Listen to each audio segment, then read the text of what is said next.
Hey there, how's it going everybody? Welcome back, Plant Abundance here. Today I'm going to be sharing with you an extremely easy technique for eliminating all those unwanted garden weeds. In this garden bed here, the first thing I'm going to be doing is removing some of the plants I want to save.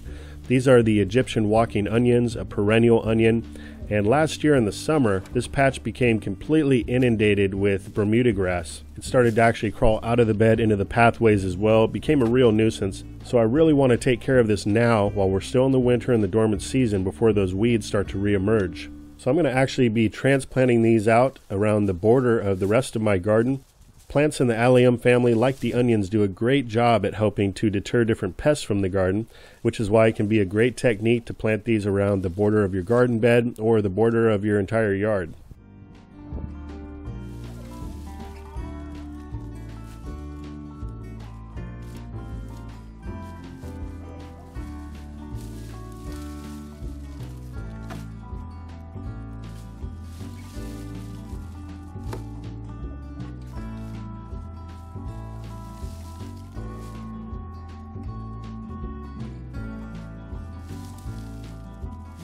And you can see here I've got some really nice rooted onion starts, most of these growing from the bulbils of the Egyptian walking onion.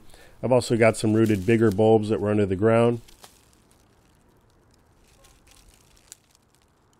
So I'll be taking care of planting these out at a later time. Let's get back to the sheet mulching project. So now what I'm going to be doing, and I want to get under the edges of the border as well as those weeds can grow out, is I'm going to be laying down some construction paper. This can be picked up at your local big box store like Home Depot in the paint section. It's commonly used as a drop cloth, or you can actually pick this up online, and I'll include a link below in the description if you're unable to get it locally. It's quite affordable, very easy to work with, and just one roll of this paper will get many garden beds and pathways done, so it's an extreme value. Now of course you could use free local source cardboard if you're able to get your hands on some of that. I find that this paper is actually much easier to work with. It'll also break down quicker. And all this paper is the same exact material that you'd find in a brown paper grocery bag. So not only is it going to help to completely stop any weeds from reemerging, but when it breaks down, it's going to actually add nutrition to the soil.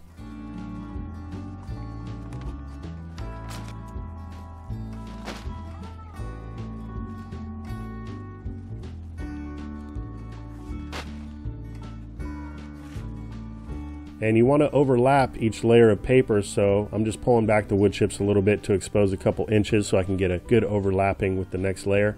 And this goes by really quick, which is the best part. And it's so effective that once you put down a sheet layer like this, you're probably going to eliminate the weeds 100%.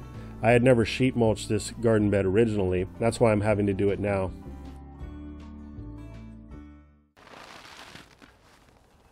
So you can see over here in this area I've got a couple different plants that I don't want to cover up with the sheet mulch material. I've got some oregano and also some comfrey. So all you do in that case, if you want to save a couple plants, is just put a couple cutouts there so that the plants can reemerge through the paper and get that photosynthesis. And as you go along, you can just put the wood chips on top, especially on a windy day. This will be helpful keeping the paper in place.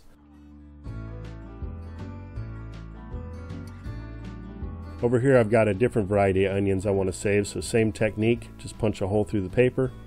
So there's really no need to stress out over doing weeding in your garden. I know that's one of the main pet peeves people have when it comes to gardening, and I'm telling you, this sheet mulching technique, it works wonders. So whether you're sheet mulching a garden bed or you're doing your pathways, in the end it's all worth the small investment up front to get this work done.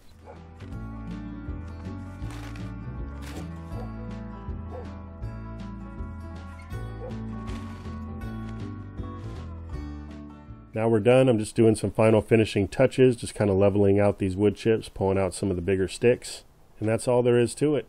Now if you don't have wood chips available, oftentimes you can get these for free from your local arborists. Just check online or call around to the local tree service companies and see if they'd be willing to drop off a load of chips for free, hopefully. But you could use other materials such as leaves, grass clippings, straw, even rocks. Well, that's going to do it for now. Hope you found this video helpful or entertaining in some way. If you did, I sure would appreciate a thumbs up. And if you haven't already, I'd like to invite you to subscribe to the channel. New uploads every week, and I'm constantly updating on all the different projects going on out here. And so with that, I wish you a great rest of your day. Until next time, this is Dan from plantabundance.com. Take care. I'll be talking to you again soon.